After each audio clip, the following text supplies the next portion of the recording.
Ouais,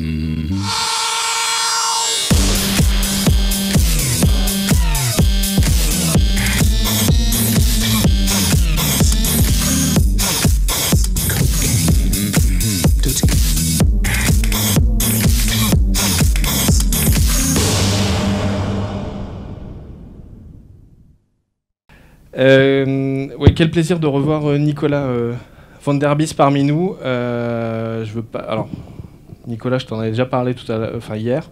Je veux pas te remettre la pression, mais l'année dernière, ta conf avait été une des plus appréciées, une des plus plébiscitées. On l'avait vu dans notre infographie. Vous allez voir, normalement, il commence assez doucement, et après, ça envoie du lourd sur un sujet super intéressant sur les crises 2.0. Il est doctorant sur ce domaine, donc Nicolas, c'est à toi. Jingle.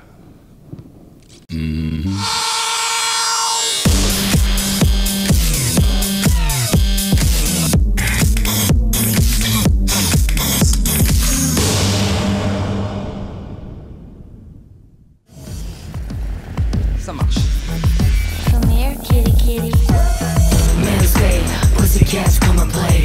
Men's Day, pussycats come and play. Men's Day, pussycats come and play. Meow. Do whatever they say.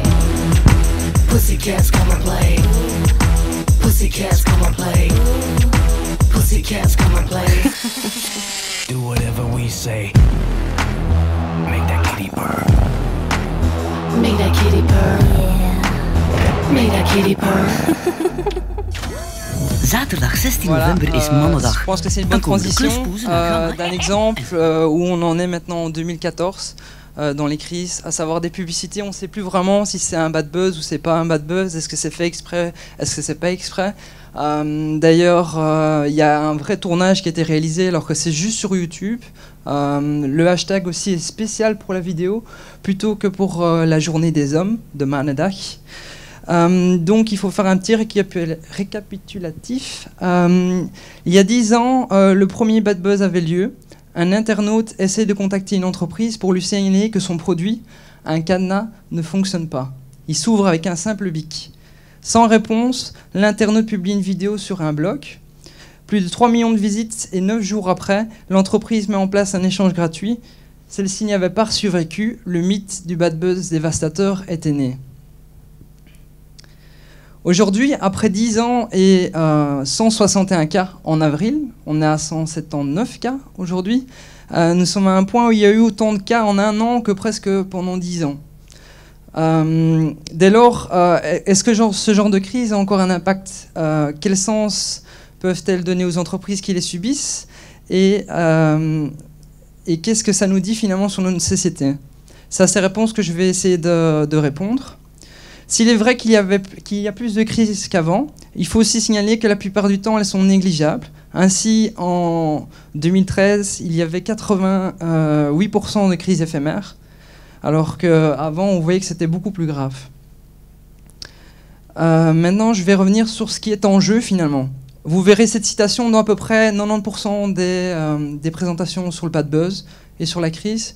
Et finalement, il y a une partie qui est vraie et une partie qui est fausse aussi.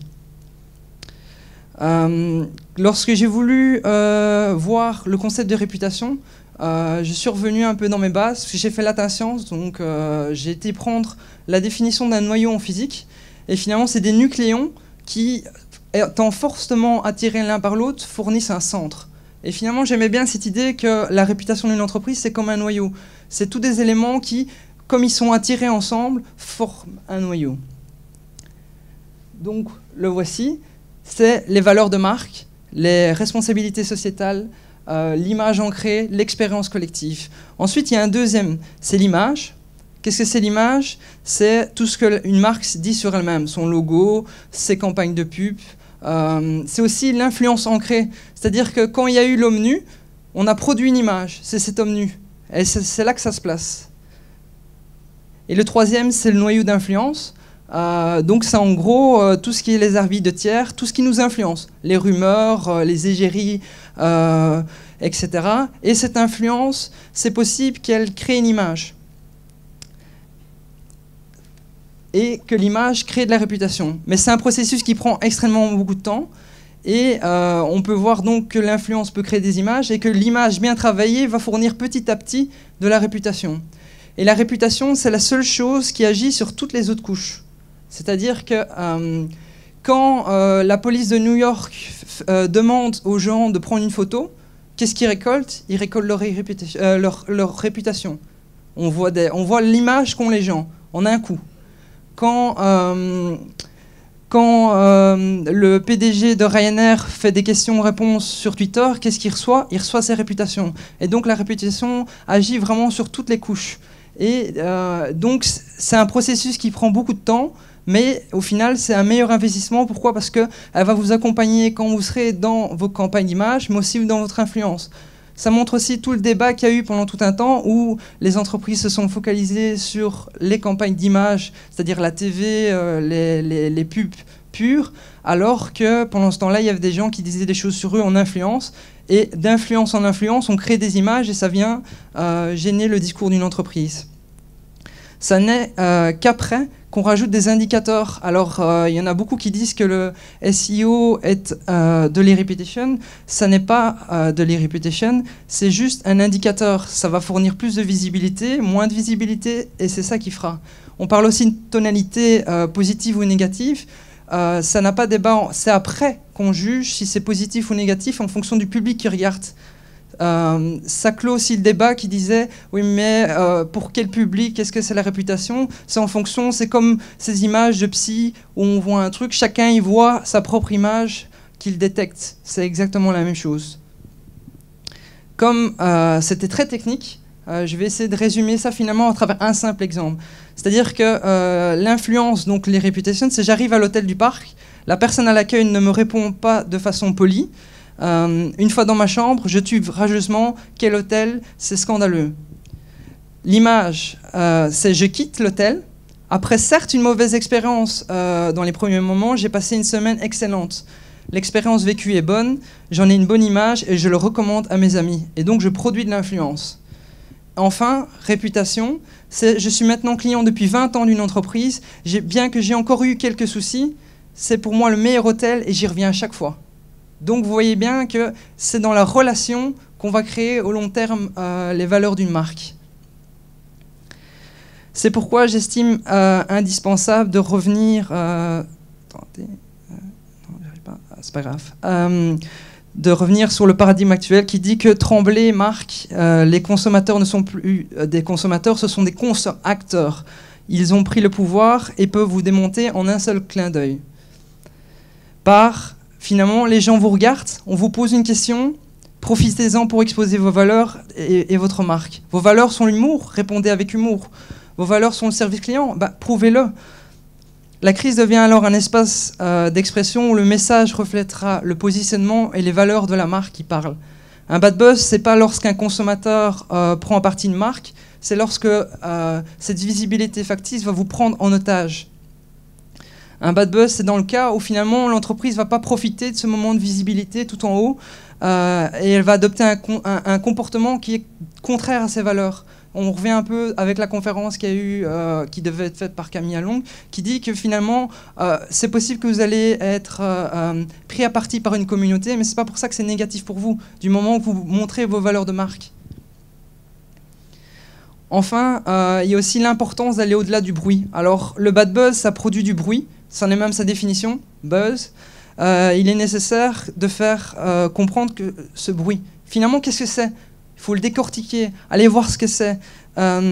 Lorsque Deezer a subi une crise avec sa migration de ses services, il y a tous ceux qui aimaient bien Deezer pour son service gratuit et qui se plaignaient. Est-ce que finalement, pour une entreprise, pour Deezer, c'est important tous ceux qui étaient là juste pour le gratuit? Puisque finalement, son business model, c'est faire payer les gens pour écouter de la musique. Donc, est-ce que cette communauté l'intéresse? On peut aller beaucoup plus loin avec le cas de Charal. Ce serait des végétariens qui attaquent Charal. En quoi est-ce que ça... c'est important pour Charal de se faire attaquer? Il y aura un bad buzz, il y aura du bruit, mais est-ce que c'est vraiment impactant? À cet effet, il y a eu une étude qui est sortie sur les 8 types de conversations sur Twitter. Et en cartographiant les conversations, on peut voir exactement où on en est, si c'est mainstream, si c'est cantonné à une seule communauté, etc. Ici, c'est un exemple de la crise vécue par M6 durant Pékin Express. Donc, il s'était fait attaquer par une ONG qui s'appelle Baraka City et un média Al-Quds à majorité musulmane. Et on voit ici vraiment que c'est cyclique, c'est-à-dire qu'il y a deux communautés, mais ce ne sont que des musulmans. Vient alors la question de se poser, est-ce qu'en tant qu'émission TV, cette petite communauté, qui peut être grande aussi, est importante ou pas? On voit donc bien que c'était une foule étroite. Et quand on regarde les relations entre eux, ça confirme, c'est-à-dire qu'on a une belle spirale qui dit que tout est au centre d'Al-Quds et de Baraka City. Quand on compare avec la crise vécue par Intermarché, on a un truc extrêmement étiré et avec beaucoup de communautés dedans. Ça se voit pas ça se voit pas très bien, mais il y a sur mon blog les images aussi. Et ici, on voit qu'il y a plusieurs communautés, c'est étiré, etc. Donc on voit que c'est mainstream. Pour autant, c'est pas pour ça qu'il faudrait négliger. C'est-à-dire que M6 a complètement négligé, ils ont fait la sourde oreille. Et le problème, c'est qu'ils n'ont pas vu d'autres actifs. Ils ont vu juste la réputation, l'actif que je vous ai montré là tout à l'heure, alors qu'ils avaient dans leur partenaire une marque qui vendait de la viande halal. Et pour eux, évidemment, c'est une communauté, mais elle est extrêmement importante. Et donc, ils ont pu être attaqués par ça. Et il y a beaucoup de sponsors qui sont partis pour ça. Donc, il faut aller au-delà du bruit, oui, mais aussi voir les actifs qui sont en jeu. Autre important, celle de tirer les vrais enseignements. Alors, pour illustrer mes propos, je prends le cas d'une crise fonctionnelle. C'est celle du jazz de Montreux, du festival de jazz de Montreux en Suisse. Alors, ils avaient utilisé l'image du petit Grégory pour faire la promotion d'un service de gardiennage. Alors, évidemment, ça ne le fait pas trop. Et la photo est utilisée dans un petit journal, franchement, un petit journal local. Et qu'est-ce qui se passe? Il y a un tweet. Ce tweet est pris, et évidemment, c'est ce qui va enclencher le bad buzz. Et l'important là-dedans, c'est qu'on va théoriser ça. C'est d'abord, il y a un produit, un service. Donc là, en gros, il promeut un service. Ensuite, il y a ce que j'ai appelé le trigger, qu'on verra après. Et c'est ça qui crée le bad buzz. Alors, le trigger, c'est un commentaire négatif. Un élément, c'est par exemple la plaignante de la FNAC, qui dit votre service clientèle est nul. Un élément émotionnel qui va susciter l'indignation, le scandale, c'est par exemple la vidéo KitKat, où vraiment il y a une émotion qui se crée. C'est un moment de visibilité éphémère où la preuve du dysfonctionnement du service est à son paroxysme. Ça, c'est par exemple l'exemple de Bank of America. C'est-à-dire que Bank of America, il y avait quelqu'un qui était allé devant le siège de Bank of America, il avait dit c'est scandaleux ce que vous faites, etc. Mais c'est pas ça l'événement. Il avait tweeté ça, mais c'était pas ça l'événement. L'événement, c'était qu'ils avaient mis en place un service de robot qui disait bonjour, je peux vous aider? Et alors, il y avait quelqu'un qui lui avait répondu pour dire c'est scandaleux, mais dans la chaîne, il y avait Bank of America. Et donc cette personne avait aussi « Bonjour, je peux vous aider ?» etc. etc. Et ça tournait, et finalement le bad buzz était plus pour ça que pour le truc d'avant. Ou alors un déclencheur influence, ça c'est par exemple Bénélope Bayeux qui a lancé sa BD contre Intermarché. Et donc finalement, ce qu'on voit là-dedans, c'est que ce qui importe, ce n'est pas le trigger finalement, c'est pas ce qui va déclencher le problème, c'est pas le tweet. Le problème, c'est le service, c'est le produit. Quand il y a eu la crise Nestlé, c'est pas la faute de Greenpeace qui lance, c'est la faute finalement d'un fonctionnement de l'entreprise qui utilise de l'huile de palme. Quand il y a la crise Montreux, c'est pas le problème du tweet. Oh mon Dieu, on l'a pas vu. On n'avait pas un logiciel qui a capté le tweet assez vite. Sinon, on aurait peut-être pu lui demander de supprimer. Finalement, c'est le directeur qui utilise un stagiaire, qui le laisse aller sur Google et qui prenne des images comme ça, et il n'a pas de banque d'images. On le met pas là-dedans. Donc finalement, j'avais paraphrasé ça en une seule phrase qui résume à peu près tout. C'est quand le sage monte la crise, l'idiot regarde le bad buzz. Donc ça résume absolument tout. Et maintenant, j'aimerais faire une pause, parce que la fois passée, il y avait Sylvain Weber qui avait fait un petit jeu. Et pour faire vraiment une petite pause, je vous propose un jeu qui est basé sur un petit jeu qu'il y avait dans le Paris. Alors les trois frères sont de retour, et donc il y avait ça. J'espère que ça va marcher.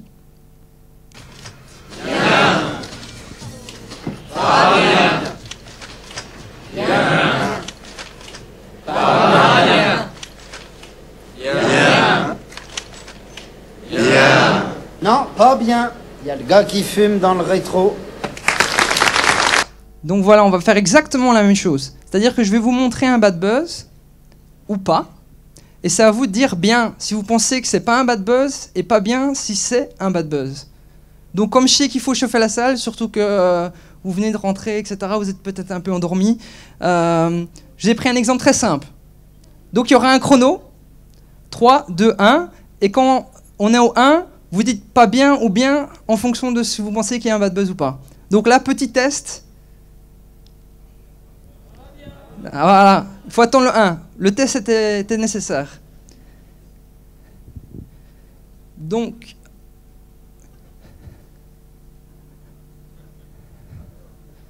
pas bien? Bien? Pas bien? Ah, ça marche pas ici. Je vais retourner dessus. En fait, de prime abord, ça ressemble à rien, mais certains y ont vu ça. Donc pas bien. Autre cas.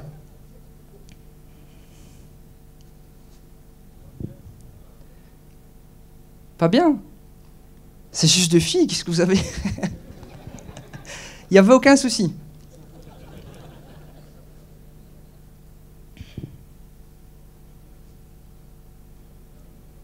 Pas bien? Bien? Bien? C'est parce que vous n'avez pas bien regardé, parce qu'en fait, vous verrez ici, il y a le Sacré-Cœur de Jésus. Donc c'est un cœur accompagné d'épines, seulement connu par les hyper-catholiques. Ça symbolise le sacrifice de Jésus. Et donc, quand vous utilisez pour une campagne comme ça, avec l'enfer c'est moi, ça passe pas.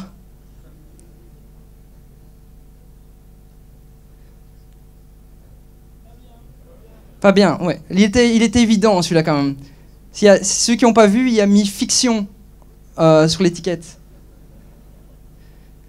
Attention, plus dur. Ah, celle-là, elle est connue apparemment. Donc en gros, en Allemagne, il y avait sur les paquets d'Ariel un 1 et un 8, et 2 8. Et certains y voient un symbole, c'est-à-dire que 8 dans l'alphabet, ça fait Heil Hitler. Et 18, ça fait Adolf Hitler. Et donc ça fait un bad buzz en Allemagne où c'est assez touchy. Pour bien connaître les situations en Allemagne, la plupart des bad buzz, c'est des trucs à cause du nazisme. Oui. Alors ?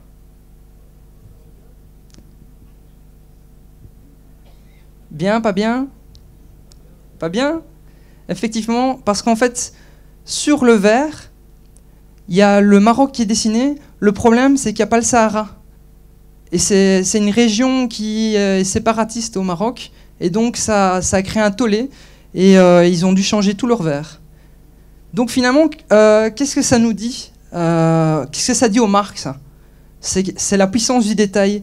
Et pourquoi est-ce que le détail est si important sur le web ? C'est finalement parce que si aujourd'hui on était dans la vie réelle, il n'y aurait que moi qui existe. Parce que sur le web, si on ne parle pas, on n'existe pas. Si vous n'êtes pas sur LinkedIn, sur Twitter, vous n'existez pas. Si vous n'avez pas une trace, vous n'existez pas. Et donc finalement, on cherche tous à exister. Et pour exister, qu'est-ce qu'on doit faire ? C'est on doit parler. Mais le problème, c'est que si on prend un événement comme l'IREBD maintenant, et que vous cherchez à parler sur les réseaux sociaux, il y en aura certains qui vont paraphraser, ils vont dire ce que je dis. Il y en a certains qui vont parler de totalement autre chose. Puis il y a certains qui vont aller chercher le petit détail.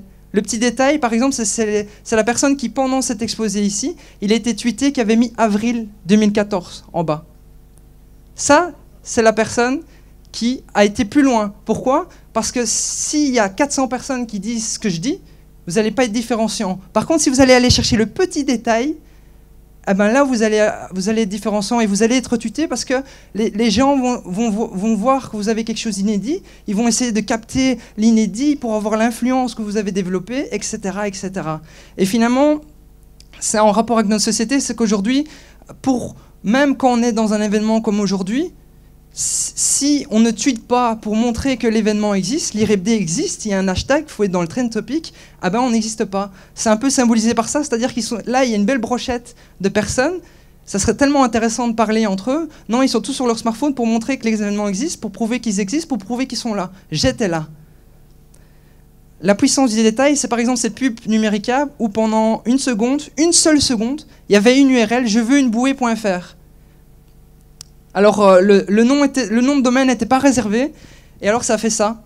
C'est-à-dire incompétence du service communication numérique, Fred Farid, une bande d'amateurs, et suivi en dessous il y avait un espace pour ses commentaires, et tout le monde allait mettre sa petite anecdote sur le service numéricable. Autre chose, on a une conférence juste où le président de la République va parler, juste après son affaire. Tout le monde attend le moment fatidique où enfin il va nous expliquer ce qui s'est passé sur son scooter avec son petit casque. Et là, finalement, qu'est-ce qui se passe? Voilà, il y avait un petit point .fr en trop. Et finalement, tout le monde a parlé juste du fait qu'avec le petit point .fr en trop, sachant qu'en plus, il y avait un compte parodique qui aura plus de 2000 followers et qui aura été repris. Et c'est finalement ce qui monte, c'est ce petit détail. Et si vous allez montrer le petit détail, ça va faire la différence. Sachez également qu'il y aura une autre coquille en dehors du avril 2014. Et si quelqu'un le trouve sur Twitter, bravo, et je le dirai après la présentation où elle était la coquille. Enfin, ici, c'était en Belgique, donc c'est Hilde Grevits, ministre flamand de l'Environnement. Elle a eu l'idée pour une de ses images de campagne électorale de faire son portrait, mais avec des selfies de tout le monde. Et donc, évidemment, il y a des petits malins, qu'est-ce qu'ils ont fait? Ils sont allés poster des fausses photos avec des représentants politiques de l'autre parti, de la NVA, mais aussi avec le tueur qui avait fait un carton au film de Batman, qui est ici.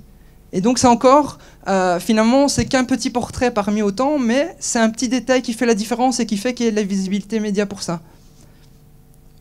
Si on pousse cette logique plus loin, c'est un concept que j'ai trouvé, c'est l'artefact de communication, et qui serait un instrument de ambush public relation. Alors, en gros, qu'est-ce que ce serait? Quand ça fait longtemps que je suis sur le web, je connaissais quand ça faisait etc. Et il y avait souvent ce petit adage qui disait du don't feed the troll, don't feed the troll. Et maintenant, on va évoluer vers un truc qui est to become the troll. C'est-à-dire qu'on va aller mettre son petit hameçon en espérant que ça morte et récupérer. Un peu comme le tweet de Xavier Niel à Montebourg, où il va récupérer, il va mettre son hameçon et boum.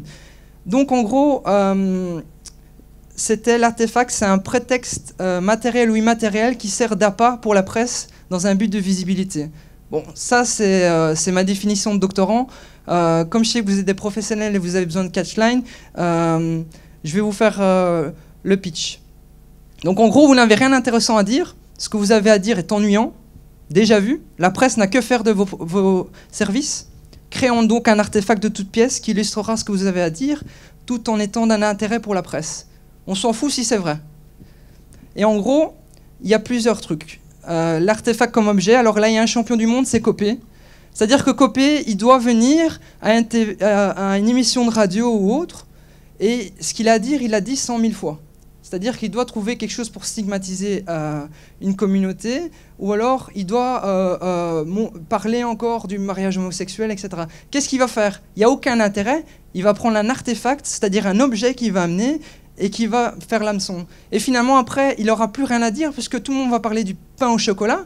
Ils ne vont plus dire Copé ou les idées, ils vont parler du pain au chocolat. Ou tous à poil.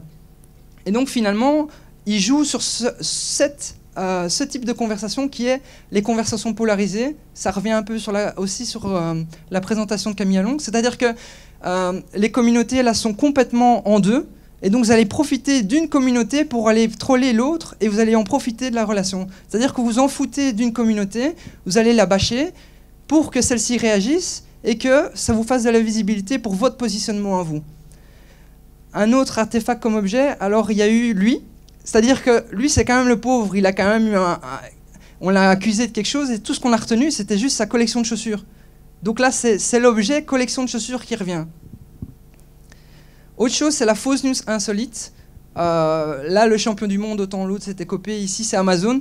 C'est-à-dire qu'Amazon, ils nous ont sorti des trucs incroyables. On va vous servir avec des drones. Il y a des drones qui vont se balader, ils vont passer par votre net, ils vont vous amener le colis. Le pire, c'est que là, on joue avec la réputation, c'est-à-dire que là, il y a aussi tous ceux qui disent « La Poste, vous êtes vraiment nuls, quoi. Vous n'allez pas amener des drones. Et tout le monde a cru, pourquoi? Parce qu'Amazon, ils ont une bonne réputation et donc ça passe. L'autre truc, c'est qu'ils allaient vous donner des colis que vous n'aviez même pas encore pensé à commander. Ils seraient sur votre pas de la porte. Ah, c'est vrai, j'en avais besoin. Chut. Et là, ça passe parce que c'est Amazon. Mais c'est faux, c'est archi faux. Qui va penser ça? Les drones, vous les avez vus, ça fait presque 1 an que c'est sorti. Et donc finalement, ils ont trollé tout le monde à ce niveau-là. Il y a aussi, toujours dans la fausse news insolite, c'est Pirelli qui aurait hacké Wikipédia.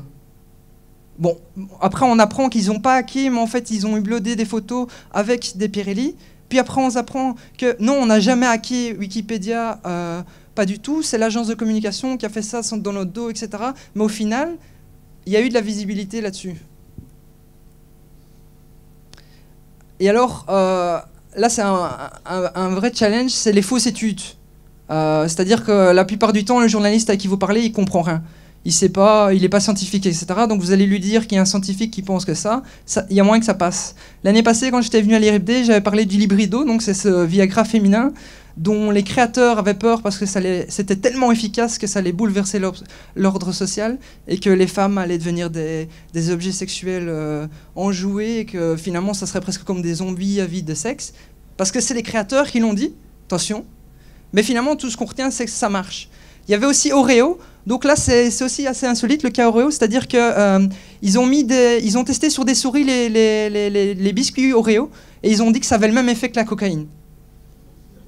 Et alors le meilleur, je garde toujours le meilleur pour la fin, c'est l'agence BBDO qui va inventer la publicité par transduction crânienne. Là, ça fait scientifique à mort. Je vais vous expliquer en gros ce que c'est, et vous allez me dire si vous êtes d'accord. En gros, vous êtes dans un train de la SNCF.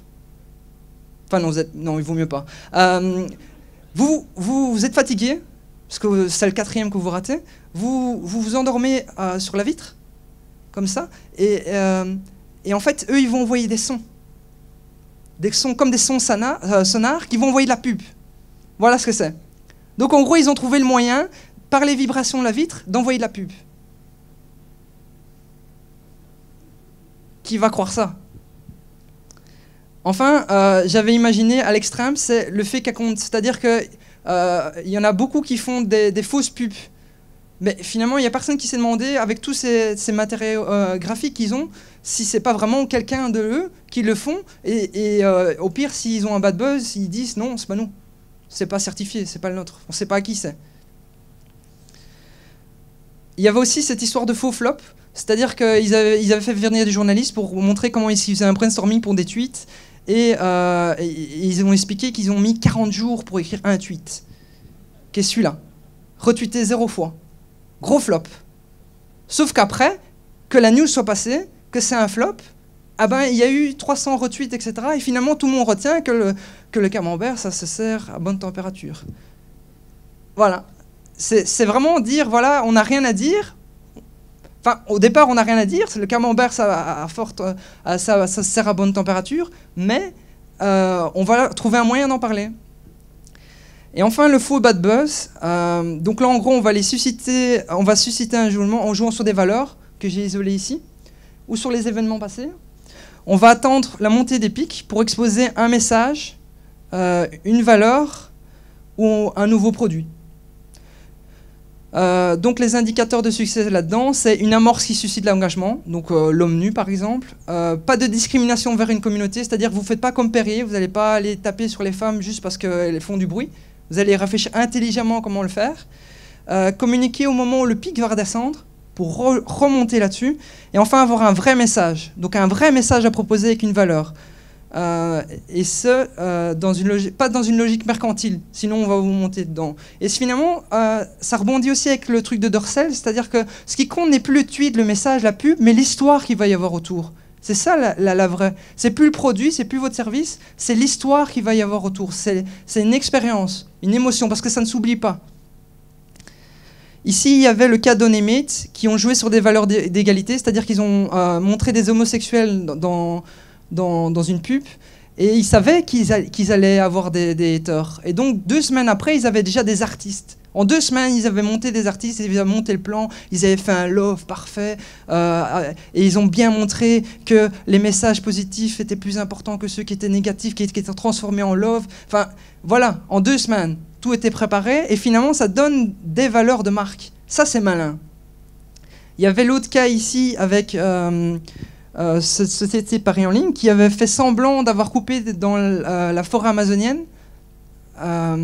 Et finalement, ils ont reçu, ils ont même aiguisé les gens, ils ont dit « Vous avez vu, c'est bien, hein ?» etc. pour qu'il y ait des commentaires négatifs. Et puis au moment culminant, bam, quoi, vous réagissez pour 8 milliards? Pourtant, c'est ce qui est coupé toutes les minutes. Pourquoi vous ne le faites pas? Bam, Greenpeace, avant la Coupe du Monde, notoriété, et tout est OK. Enfin, le if then. C'est-à-dire qu'il y a des événements qui se passent qui ont l'air d'être rares, mais qui ne le sont pas. Il y a des choses qui se passent tous les ans, au moins une fois, comme une campagne pub finalement. C'est-à-dire ici, l'exemple parfait, c'était Dani Alves. Chaque année, il y a au moins une banane qui est lancée envers un joueur de couleur. Chaque année. Ça paraît rare, mais chaque année, il y en a. Donc on sait que ça va arriver. Qu'est-ce que vous faites? Vous préparez un plan média, il est là dans un dossier de presse, il n'y a plus qu'à l'envoyer, etc. Et vous faites monter. C'est ce qu'a fait Neymar avec son agence de pub et avec un slogan « We are all monkeys ». Et là, vous allez paraître pertinent parce que vous allez pouvoir surfer sur une actualité où tout est déjà prêt, où le message est bien, tout est calibré et tout est OK.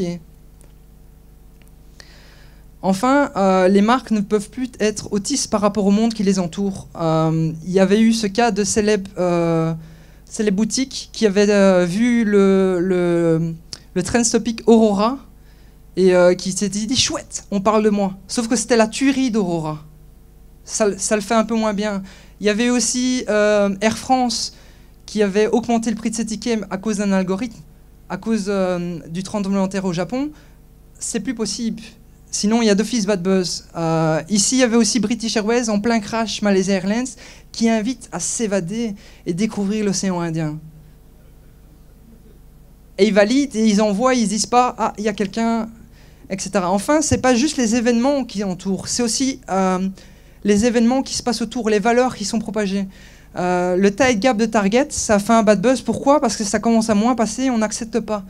La quenelle d'Astérix, on peut pas. Ils ont dit qu'ils ne connaissaient pas, mais il faut être au courant de ce qui se propage au niveau des valeurs. Tout comme Nestlé n'a pas senti monter la chose avec l'huile de palme, et donc ils se sont sentis. Donc il ne faut pas être autiste par rapport au monde qui les entoure. Ça nous mène aux 5 sens des crises, et là j'ai un peu modifié le mot sens pour l'attribuer au sens des humains, c'est-à-dire l'importance d'identifier les actifs en jeu. Une crise honnête n'est pas une crise, et là c'est le goût. L'importance d'aller au-delà du bruit qu'on a vu, en identifiant les forces en présence. Et là, c'est l'oreille. L'importance de tirer les vrais enseignements, et là, c'est le flair.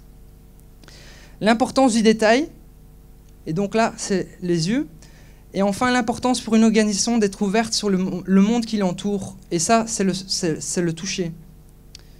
Et pour terminer, je veux surtout insister sur cette crise-là, parce que je trouve qu'elle est vraiment... Ça explique tout ce que j'ai envie d'expliquer. Vous avez quelqu'un ici qui était venu parce qu'il avait des valeurs de famille. Et il pensait vraiment que les valeurs de famille, c'était ça. Il pensait vraiment, et il pensait que sa marque, la famille, c'était ça. Seulement, il ne s'est pas rendu compte que dans le monde qu'on a maintenant, la famille, ça représente surtout ça. Et donc, il a dû s'excuser. Pourquoi? Parce que il avait une valeur de marque qui était la famille, mais il n'avait pas compris que la valeur de famille avait évolué. Parce qu'aujourd'hui, devant l'immensité de ce qu'offre le web, les interactions avec les gens, le développement jusqu'alors impossible au jour le jour des valeurs d'une entreprise ou d'une marque sur les réseaux sociaux, les crises 2.0, ils permettent d'avoir un thermomètre en temps réel des valeurs que les gens ont envie de porter. Moi, j'étais stratégique planeur en agence. On voyait des chiffres, on voyait des machins, les jeunes ci, les jeunes quittent Facebook, etc. Mais finalement, c'est juste des chiffres. Alors qu'ici, avec les crises 2.0, on a un thermomètre en temps réel des valeurs que les gens ont envie de porter. La façon dont ils veulent que l'on communique avec eux. Des points où une organisation est dans l'erreur. Il y a donc, pour les organisations qui se prêteront à l'exercice, un véritable sens à trouver dans ces crises. Que l'on les subisse ou qu'on les observe, ils auront toujours un sens et un enseignement à condition qu'on veuille bien se dénier la peine de les écouter plutôt que de les effacer. Voilà.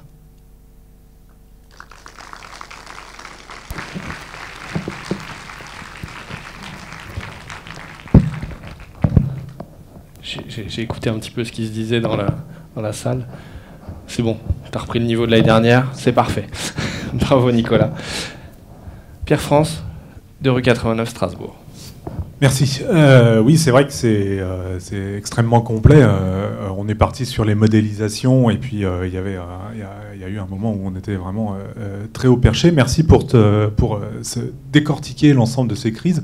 Merci aussi pour l'image que vous avez donnée des journalistes, hein, parce qu'ils sont donc quasiment manipulables avec un petit C'est comme la théorie de la réputation, finalement, vous récoltez l'image que vous... qu'on a vraiment. Oui, non, mais j'ai bien compris. Et alors, moi, j'avais quand même une question. C'est est-ce que vraiment il faut agir en pompier face au bad buzz? Est-ce qu'il faut le faire obligatoirement? Je prends l'exemple, par exemple, de Findus. Avec la viande de cheval. Findus est complètement absent des réseaux sociaux, ils en ont rien à faire, et ils y sont toujours pas, et leurs ventes se sont certes effondrées, mais enfin ça va reprendre. Donc finalement, est-ce qu'il n'y a pas quand même, dans certains cas, ce qu'on pourrait appeler un matelas de fond qui est insensible au bad buzz?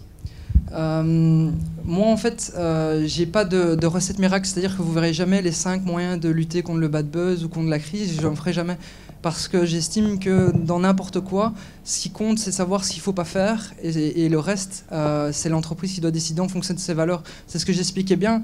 Il n'y a pas de bad buzz, c'est juste une question de valeur. Et finalement, la crise Findus, c'est une entreprise qui n'a pas su montrer ses valeurs, qui n'a pas su direct montrer, et qui a voulu, finalement, elle paye son manque d'humanité à vouloir voir ce que les gens voulaient qu'ils reçoivent comme message. Ça, c'est de 1.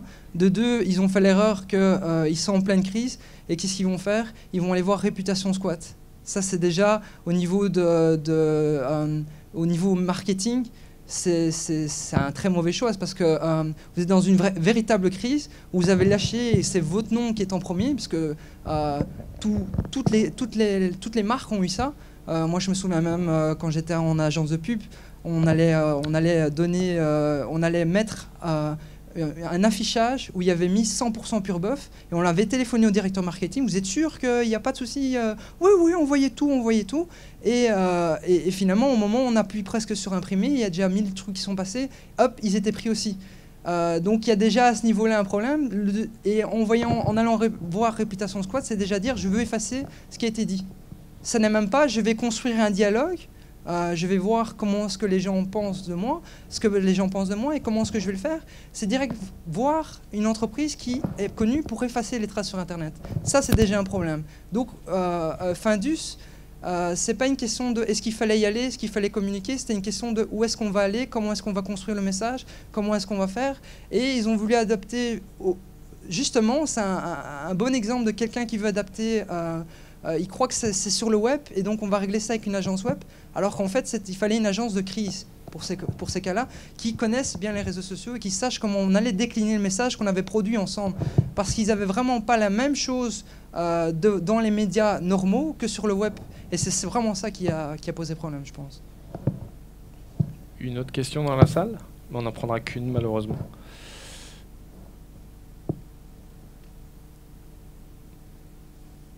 On essaie de juste faire une question courte, s'il vous plaît.